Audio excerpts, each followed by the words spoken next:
Իրանն արդյոք պատրաստվում է դադարեցնել պատերազմը ԱՄՆ-ի հետ եւ գնալ փոխշահավետ համագործակցության ճանապարհով։ Նման հնարավորության մասին քննարկումները պայմանական ասած դեռ Իրանի ընդդիմադիր դաշտում են։ Վերջին 2 օր այդ մասին խոսել են Իրանի նախկին նախագահ Հասան Ռոհանին, որը նախագահել է երկիրը 2013-ից 2021 եւ նրա կառավարության արտգործնախարար Մոհամմադ Ջավադ Զարիֆը։ Երկուսն էլ լինելով բարեփոխական ճամբարից 2015-ին հասել են Իրանի միջուկային համաձայնության։ Զարիֆը նաեւ որոշ ժամանակով երկրի փոխնախագահի պաշտոն է զբաղեցրել գործող նախագահ Մասուդ Փեզեշքյանի կառավարությունում եւ զբաղվել է ռազմավարությունների մշակման հարցերով։ Ջավադ Զարիֆը ամերիկյան Foreign Policy հանդեսում խոսել է Իրան-ամերիկյան պատերազմը դադարեցնելու եւ նույնիսկ փոխշահավետ համագործակցության հասնելու մասին։ Զարիֆը զարգացնում է այն միտքը, որ Իրանը այսպես ասած պատրաստ է օգնել ԱՄՆ-ին պատերազմից ելքեր փնտրելու հարցում, իսկ Իրանն էլ պետք է գնա երկխոսության պատերազմում իրեն հաղթող համարելով։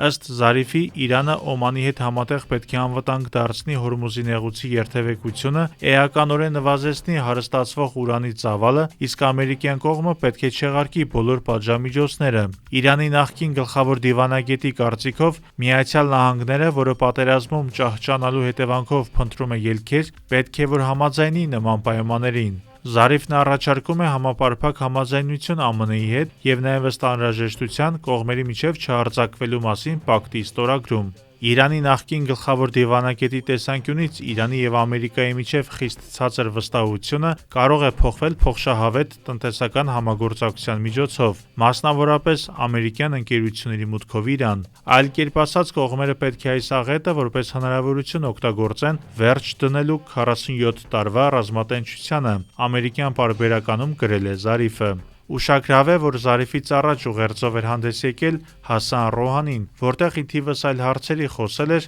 հանուն Իրանի ժողովրդի եւ ապագա սերունդների արժանապատիվ խաղաղության հասնելու եւ բանակցելու հեռանկարի մասին։ Նա խստորեն դատապարտելով ամերիկյան եւ իսրայելական հարձակումները, նշել է, որ Իրանի դեմ պատերազմում Վաշինգտոնի ներքաշելը Իսրայելի վաղեմի նպատակն էր։ Ռոհանին եւս ստեղծված իրավիճակից դուրս գալու ելքերից մեկը տեսնում է տնտեսական միջավայրի ազատականացման օտարերկրյա ներդրումների ներգրավման միջոցով։ Ռոհանիի ուղերձները դրանով չեն սահմանափակվում։ Նա բարձրաձայնել է քաղաքական ռեֆորմների անհրաժեշտության հարցը, այն առանցքային համարելով երկրի եւ իսլամական վարչակազմի պահպանման համար։ Նրա համոզմամբ նոր գործընթացներին պետք է լայնորեն ներգրավեն Իրանի մտավոր բոլոր շրջանակները, քանզի պատերազմը ըստ նրա ցույց տվեց, որ Իրանի գլխավոր հարստությունը ժողովուրդն է։